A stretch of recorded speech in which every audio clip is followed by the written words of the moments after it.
हर हर महादेव दोस्तों।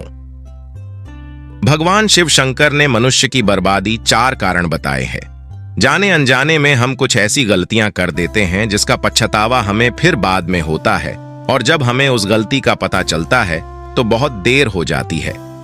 तब तक हम बर्बाद हो चुके होते हैं।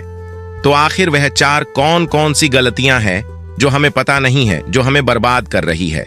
अपनी बर्बादी के कारण पता चल जाए तो हम अपने जीवन को सुखमय बना सकते हैं। चलिए दोस्तों, कहानी शुरू करते हैं। बहुत समय पहले की बात है। एक नगर में एक धनी सेठ रहता था। उस सेठ के पास सभी प्रकार की सुख सुविधाएं थीं, लेकिन उसके कोई संतान नहीं थी।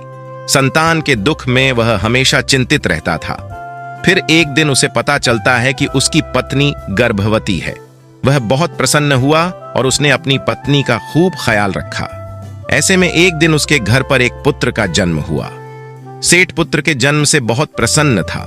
उसने पूरे नगर में मिठाई बंटवाई और उसके लालन पालन में कोई कमी नहीं छोड़ी। देखते ही देखते उसका पुत्र बड़ा हो गया। फिर सेठ ने उस पुत्र को गुरुकुल भेजने का निर्णय किया ताकि वह पढ़ लिख कर एक विद्वान बन सके। अभी उसके पुत्र की उम्र ज्यादा नहीं हुई थी, लेकिन उसने छोटी सी उम्र में अपने बेटे को शिक्षा ग्रहण करने के लिए गुरुकुल भेज दिया था। गुरुकुल में वह बालक अच्छे से शिक्षा ग्रहण करता है, अपने गुरु की सभी आज्ञाओं का पालन करता। ऐसे में वह बालक धीरे धीरे वहां का सबसे होनहार विद्यार्थी बन गया। गुरुकुल में उस बालक ने सारे वेद पुराण और शास्त्रों का अध्ययन किया और बहुत बड़ा विद्वान बन गया। गुरु भी उस बालक से बहुत प्रसन्न थे कि उसने छोटी सी उम्र में सारा ज्ञान अर्जित कर लिया। लेकिन वह कहते हैं ना कि समय कब बदल जाए किसी को कोई पता नहीं होता। ऐसे ही एक दिन किसी प्राकृतिक आपदा की वजह से उसके माता पिता की मृत्यु हो गई। जब उसके माता पिता की मृत्यु हुई तब तक उस बालक की शिक्षा पूर्ण नहीं हुई थी, और जब उस बालक को इस खबर को सुना कि उसके माता पिता अब इस दुनिया में नहीं रहे, तो उस बालक का इस सांसारिक मोह माया से मन उठ गया। इसके बाद उस बालक ने निर्णय किया कि वह गुरुकुल से शिक्षा पूर्ण करने के बाद अपना संपूर्ण जीवन लोगों की भलाई में व्यतीत करेगा। और फिर जब उस बालक की शिक्षा पूर्ण हो गई, इसके बाद वह बालक सन्यासी बन गया और वह सांसारिक वस्तुओं से दूर हिमालय के जंगल में चला गया। जंगल में जाकर उसने वहां लंबे समय तक तपस्या की। तपस्या पूर्ण करने के बाद उस सन्यासी ने लोगों को शिक्षा देना शुरू कर दिया। समय के साथ साथ उस सन्यासी की चर्चा चारों तरफ होने लगी और दूर दूर से लोग उसके पास शिक्षा ग्रहण करने आने लगे। बहुत से लोग उसके पास अपनी समस्याओं का समाधान खोजने के लिए भी आने लगे। सन्यासी सभी लोगों की समस्याएं बड़ी आसानी से सुलझा देता। इस वजह से वह पूरे राज्य में मशहूर हो गया था। लेकिन जिस नगर में वह रहता था, उस नगर का राजा एक क्रूर व्यक्ति था। जब राजा को उस सन्यासी के बारे में पता चला तो उसने उस सन्यासी से मिलने का निर्णय किया। अगली सुबह राजा अपने महल से निकले और उस सन्यासी से मिलने के लिए निकल गए। फिर वह उस कुटिया पर जाकर पहुंचे। वहां पहुंचकर जब राजा ने उस सन्यासी को देखा तो वह देखते ही रह गए। उसके चेहरे पर एक अलग ही चमक थी। जब वह सन्यासी के पास पहुंचा तो उसे बड़ी अपार शांति का अनुभव हुआ। उस राजा ने उस सन्यासी को प्रणाम किया और उनके पास बैठ गया और उनसे वार्तालाप करने लगा। वो राजा पहली ही मुलाकात में उस सन्यासी के व्यक्तित्व से इतना प्रभावित हुआ कि उसने उसी समय से अच्छाई की राह पर चलने की ठान ली और मन ही मन सोचने लगा कि इतनी छोटी सी मुलाकात में यह सन्यासी मुझे इतना बदल सकता है, तो अगर यह हमेशा मेरे साथ ही रहने लगे तो मेरी तो जिंदगी बदल जाएगी। यही सोचकर राजा सन्यासी से अपने महल चलने के लिए आग्रह करने लगा। राजा का आग्रह सुनकर सन्यासी मना नहीं कर पाया। वह राजमहल चलने को तैयार हो गया। फिर राजा सन्यासी को लेकर राजमहल की ओर चल दिया। राजमहल पहुंचने पर राजा ने सन्यासी का खूब आदर सत्कार किया। इसके बाद राजा ने सन्यासी को एक सही कमरे में भोजन करवाया। भोजन के पश्चात सन्यासी ने राजा को धन्यवाद दिया और राजा से जाने की आज्ञा मांगी। यह सुनकर राजा ने कहा कि आप हमारे बगीचे में जब तक चाहे तब तक आप रह सकते हैं। आपको यहाँ पर किसी भी प्रकार की असुविधा नहीं होगी, और आप यहाँ रहेंगे तो हमारी प्रजा को भी अच्छा लगेगा और हमें भी अच्छा लगेगा। यह सुनकर सन्यासी ने राजा का प्रस्ताव स्वीकार कर लिया। उसके बाद राजा ने सेवकों से कहा कि सन्यासी महाराज के लिए बगीचे में रहने का, खाने का और वस्त्र आदि का प्रबंध किया जाए। राजा की आज्ञा के अनुसार सेवकों ने एक सुंदर कुटिया का निर्माण कर दिया। उसके बाद वह सन्यासी उस कुटिया में रहने लगा। सन्यासी को उस कुटिया में रहते रहते कई साल बीत गए और इस दौरान राजा ने उनकी खूब सेवा की। परंतु कई सालों बाद एक दिन राजा और रानी को आवश्यक कार्य के लिए दूसरे राज्य जाना पड़ा, लेकिन उन्होंने एक सेवादार को सन्यासी की सेवा के लिए नियुक्त कर दिया। परंतु वह सेवादार राजा के जाने के बाद बीमार पड़ गया और वह अपने घर चला गया और कभी लौटकर वापस नहीं आया। तो इधर सन्यासी ने क्रोध में आकर उस राजा को खूब सुनाया और राजा से कहा कि हे राजन, जो जिम्मेदारी तुम पूरी नहीं कर सकते तो वह उठाते ही क्यों हो। तब राजा ने सन्यासी से क्षमा मांगते हुए कहा कि हे सन्यासी, महाराज, यदि मुझसे कोई भूल हो गई हो तो मैं उसके लिए आपसे क्षमा मांगता हूं। मुझे क्षमा कर दीजिए और आप अपना क्रोध शांत कीजिए और मुझे बताइए कि आखिर हुआ क्या है। यह सुनकर उस सन्यासी ने कहा कि तुम्हारे जाने के बाद मुझे यहां पर किसी ने भोजन नहीं दिया और मैं बहुत दिनों तक भूखा ही रहा। मुझे यहां पर आकर किसी ने पूछा तक नहीं कि मैं किस हाल में हूं। यह सुनकर राजा ने सन्यासी से क्षमा मांगी और कहा कि हे भगवान, आज के बाद में ऐसी कोई भी गलती नहीं होगी। फिर कुछ देर बाद मामला शांत हो गया। जब राजा और सन्यासी के बीच वार्तालाप हो रही थी तो रानी भी यह सब वार्तालाप चुपके से सुन रही थी और सब कुछ देख रही थी। उसके बाद राजा ने उस सन्यासी को शिकायत का कोई मौका नहीं दिया और उसकी खूब सेवा की। परंतु कुछ दिनों बाद राजा को फिर किसी आवश्यक कार्य से अपने राज्य से बाहर जाना पड़ा। लेकिन इस बार राजा ने राज्य से बाहर जाने से पहले अपनी रानी को कहा कि जब तक मैं नहीं आऊं तब तक आप स्वयं सन्यासी की देखभाल करोगी। यह सुनकर रानी ने कहा कि जी महाराज, आप निश्चित होकर जाइए, मैं सन्यासी महाराज की अच्छे से देखभाल करूंगी। उसके बाद रानी हर रोज भोजन बनाकर सन्यासी महाराज को भेजती थी। लेकिन एक दिन रानी नहाने के लिए चली गई और सन्यासी को भोजन देना भूल गई। सन्यासी ने काफी देर तक भोजन का इंतजार किया, लेकिन जब भोजन नहीं आया तब सन्यासी सोच में पड़ गया कि आज खाना क्यों नहीं आया। इसके बाद सन्यासी ने सोचा कि वह खुद महल में जाकर देखेगा कि आखिर अब तक खाना क्यों नहीं आया, और फिर वह महल पहुंच गया। जब वह महल के अंदर पहुंचा तो वहां उसकी नजर रानी पर पड़ी। रानी के लंबे लंबे घने काले केस जो कि उसकी कमर पर लहरा रहे थे, उसकी कजरारी आंखें जो देखने मात्र से ही घायल कर दे, उसकी हिरनी जैसी चाल। रानी के इतने सुंदर रूप को देखकर सन्यासी चकित हो गया और रानी की सुंदरता सन्यासी के मन में घर कर गई और वो वहां से बिना कुछ कहे ही अपनी कुटिया में लौट आया। सन्यासी रानी के रूप की सुंदरता को भुला न सका और वह खाना पीना छोड़कर अपनी कुटिया में पड़ा रहा। उसने कई दिनों तक कुछ भी नहीं खाया, जिस वजह से वह बहुत कमजोर हो गया। फिर कुछ समय बाद राजा वापस लौटे और जब उस सन्यासी की हालत का पता चला तो वह सीधे सन्यासी के पास पहुंचकर और बोले कि हे भगवान, क्या बात है, आपको क्या हो गया? आप इतने कमजोर कैसे हो गए? आखिर आपको किस बात की चिंता है? आप किस गहरी सोच में डूबे हो? क्या मुझसे कोई भूल हो गई है? तब सन्यासी ने कहा कि नहीं राजन, आपसे कोई भूल नहीं हुई है। यह सुनकर राजा ने कहा, तो फिर आखिर क्या बात है? आप मुझे बताइए, मैं आपकी परेशानी जरूर दूर करूंगा। यह सुनकर सन्यासी ने राजा से कहा कि है राजन, मैं आपकी रानी की अद्भुत सुंदरता को देखकर उनकी सुंदरता के फेर में पड़ गया हूं। अब मैं रानी के बिना जिंदा भी नहीं रह सकता। यह सुनकर राजा हैरान हो गया और कुछ देर सोचने के बाद राजा ने उस सन्यासी से कहा, मैं आपको रानी दे दूंगा। यह सुनकर सन्यासी बहुत प्रसन्न हुआ। फिर राजा सन्यासी को लेकर महल चले गए। जब राजा और सन्यासी महल पहुंचे तो उस दिन रानी ने अपने सबसे सुंदर वस्त्र और गहने पहने हुए थे। फिर राजा रानी के पास पहुंचे और राजा ने रानी से कहा कि आपको इस सन्यासी की मदद करनी चाहिए।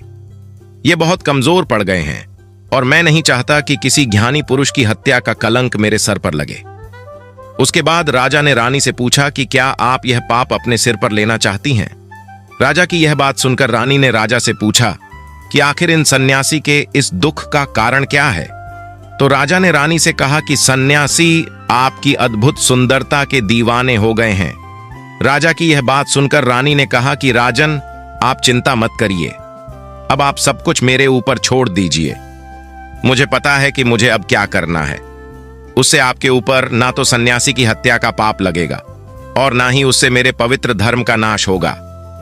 रानी की यह बात सुनकर राजा ने रानी को सन्यासी को सौंप दिया।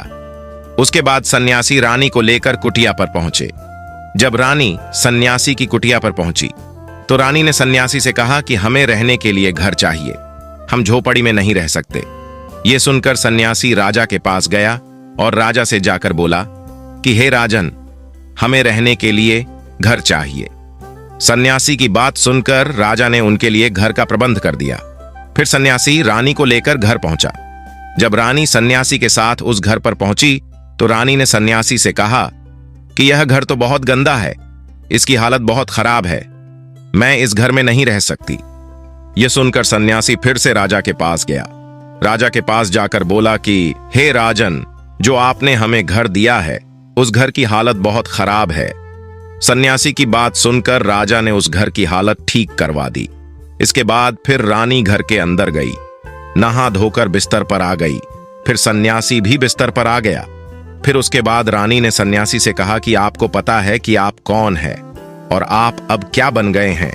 आप एक महान सन्यासी थे जिसके लिए राजा स्वयं सारी जरूरत की वस्तुएं उपलब्ध कराते थे, जिसके पास लोग दूर दूर से ध्यान ग्रहण करने आते थे, जो लोगों को सत्य की राह दिखाया करते थे, जो लोगों की समस्याओं का समाधान करते थे, जिनको सभी लोग एक गुरु मानते थे, जिनकी सब भगवान के रूप में पूजा किया करते थे। और आज आप वासना के कारण मेरे गुलाम हो गए हैं। रानी की यह बात सुनकर उस सन्यासी को एक झटका लगा और उसे महसूस हुआ कि वह तो एक सन्यासी है और वह यह सब क्या कर रहा है। वह तो यह सारी सुख सुविधाओं को छोड़कर शांति की तलाश में जंगलों में चला गया था। जब सन्यासी को सुध-बुध आई तो वह जोर जोर से रोने लगा और चिल्लाने लगा और रानी से कहने लगा कि मुझे क्षमा कीजिए महारानी, मैं यह क्या करने जा रहा था। मैं अभी आपको राजा को सौंप कर आता हूं। सन्यासी की बात सुनकर रानी ने सन्यासी से प्रश्न किया कि महाराज, मेरे मन में एक प्रश्न उठ रहा है, कृपया मेरे प्रश्न का उत्तर दीजिए। रानी की बात सुनकर सन्यासी ने कहा कि पूछो, तुम्हारा क्या प्रश्न है। फिर रानी ने कहा कि जब आपको उस दिन भोजन नहीं मिला तो आप बहुत क्रोधित हो गए। तब मैंने आपका यह रूप पहली बार देखा था और तभी से मैं आपके व्यवहार में परिवर्तन महसूस कर रही हूं। ऐसा क्यों हुआ महाराज। रानी की बात सुनकर सन्यासी ने रानी को समझाया, जब मैं जंगल में था तो मुझे समय पर भोजन भी नहीं मिलता था, लेकिन जब मैं महल में आया तो महल में आने के बाद मुझे सारी सुख सुविधा मिली और फिर मैं इन सभी सुख सुविधाओं के मोह में फंस गया और मुझे इसके प्रति लगाव उत्पन्न हो गया। फिर मुझे इसको पाने का लालच उत्पन्न हो गया और जब मुझे यह नहीं मिला तो मेरे अंदर क्रोध उत्पन्न हुआ। फिर सन्यासी ने कहा कि महाराज, सच तो यह है कि अगर इच्छा पूरी नहीं हो तो क्रोध उत्पन्न होता है और अगर इच्छा पूरी हो जाए तो लालच बढ़ जाता है। फिर सन्यासी ने रानी से कहा, यह इच्छा की पूर्ति ही मुझे वासना के द्वार तक लेकर आई है। मैं आपके प्रति आकर्षित हो गया। इसके बाद वह सन्यासी रानी को लेकर राजा के पास गया और बोला कि राजन, मुझे क्षमा कर दीजिए, मुझे अपनी गलती का एहसास हो गया है। ये लो आपकी रानी, मुझे यह सब नहीं चाहिए। मैं अपनी इच्छा के वशीभूत होकर यह गलत कार्य करने जा रहा था, अपने जीवन को बर्बाद कर रहा था, लेकिन अब मुझे सब कुछ समझ आ गया है। उसके बाद उस सन्यासी ने कहा कि है राजन, मनुष्य की बर्बादी का कारण उसके 4 आदतें बनती है। दुनिया के हर एक व्यक्ति के अंदर यह 4 अवगुण होते हैं, लेकिन जो व्यक्ति इन पर नियंत्रण पा लेता है वह दुख और परेशानियों से बच जाता है। जो व्यक्ति इन 4 दोषों पर नियंत्रण नहीं कर पाता है वह बर्बाद होने के कगार पर पहुंच जाता है। यह सुनकर राजा ने कहा कि महाराज, आप मुझे वो 4 आदतें बताइए जिससे मनुष्य की बर्बादी हो जाती है। फिर सन्यासी ने राजा को मनुष्य को बर्बाद करने वाली आदतों के बारे में बताया। सन्यासी ने कहा, राजन, मनुष्य को बर्बाद करने वाली पहली आदत है इच्छा, क्योंकि इच्छा ही दुनिया के हर एक व्यक्ति के अंदर सबसे पहला अवगुण होता है। और जो व्यक्ति अपनी इच्छाओं को नियंत्रण में नहीं रख पाता है वह जीवन के किसी भी क्षेत्र में सफल नहीं हो पाता है। क्योंकि जैसे ही उसकी एक इच्छा पूरी होती है वह दूसरी की ओर बढ़ने लगता है, और दूसरी पूरी होती है तो तीसरी इच्छा उसके मन में जागृत हो जाती है। फिर ऐसे करते करते इच्छाओं पर नियंत्रण न होने के कारण इसी जाल में उलझा रहता है और दुखी रहता है। इसीलिए राजन, जब हम इच्छाओं पर नियंत्रण पा लेते हैं तो हम हमारे मन पर भी नियंत्रण पा लेते हैं। जब हमारा मन हमारे बस में होता है तो हमें सुख की प्राप्ति होती है। फिर जो हम चाहते हैं वही हमारे साथ होता है। फिर सन्यासी कहता है कि हे राजन, मनुष्य को बर्बाद करने वाली दूसरी आदत है वासना। वासना का जन्म हमारे मन में उठने वाली इच्छाओं से होता है। जिस प्रकार इच्छा का कोई अंत नहीं होता और मनुष्य वासना के जाल में फंसता ही चला जाता है, वासना के वशीभूत होकर मनुष्य को कुछ भी नजर नहीं आता है। आज तक जितनी भी लड़ाइयां हुई हैं, उनका सबसे बड़ा कारण स्त्री को पाने की इच्छा ही रही है। स्त्री के प्रेम में वशीभूत होकर राजा महाराजाओं ने आज से पहले बहुत सारे युद्ध किए हैं। रावण इस संसार का सबसे बुद्धिमान व्यक्ति था, लेकिन उसने भी माता सीता की सुंदरता के फेर में आकर अपना सब कुछ बर्बाद कर दिया। उसकी मृत्यु का कारण एक स्त्री ही बनी थी। कई राजा महाराजा तो युद्धों में इसलिए हार गए क्योंकि वह लोग स्त्रियों से रासलीला रचाने में ही रह गए। ईश्वर ने तो स्त्री की उत्पत्ति इस संसार को बढ़ाने के लिए की है, लेकिन आजकल लोगों ने इसे अपनी वासना का शिकार बना लिया है, अपने मनोरंजन का साधन समझने लगे हैं। जब उन्हें अपना यह मनोरंजन नहीं मिलता तो वह पागल हो जाते हैं और न जाने क्या क्या कर बैठते हैं। इसीलिए हे राजन, जितना हो सके उतना वासना से दूर रहना चाहिए। सन्यासी कहता है कि हे राजन, मनुष्य को बर्बाद करने वाली तीसरी आदत है क्रोध।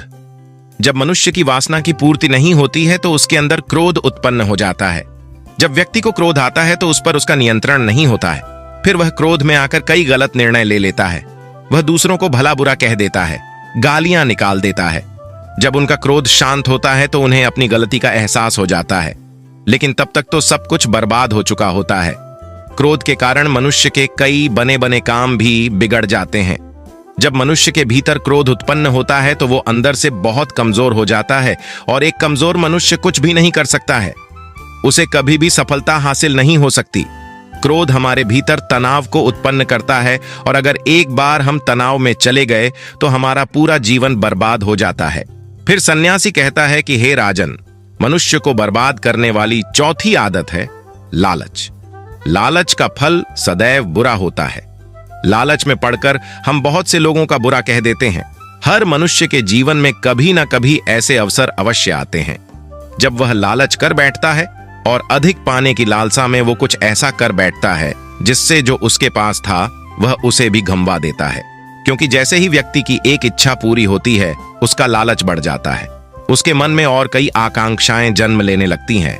जो व्यक्ति लालच करता है वह कामयाबी से कोसों दूर रहता है, क्योंकि एक न एक दिन लालच का दुष्परिणाम सामने आता ही है। अगर हम समय रहते लालच को त्याग दें और उसकी फेर में ना पड़े तो हम एक सफल व्यक्ति अवश्य बन सकते हैं। फिर अंत में सन्यासी राजा से कहता है कि हे राजन, अगर मनुष्य इन 4 आदतों को छोड़ देता है तो उसे जीवन में सफल होने से कोई नहीं रोक सकता। जो इन आदतों को नहीं छोड़ता है उसे जीवन में बर्बाद होने से कोई नहीं रोक सकता। मैं एक सन्यासी होकर इसके फेर में पड़ गया था, तो सामान्य मनुष्य तो इससे बच नहीं सकता।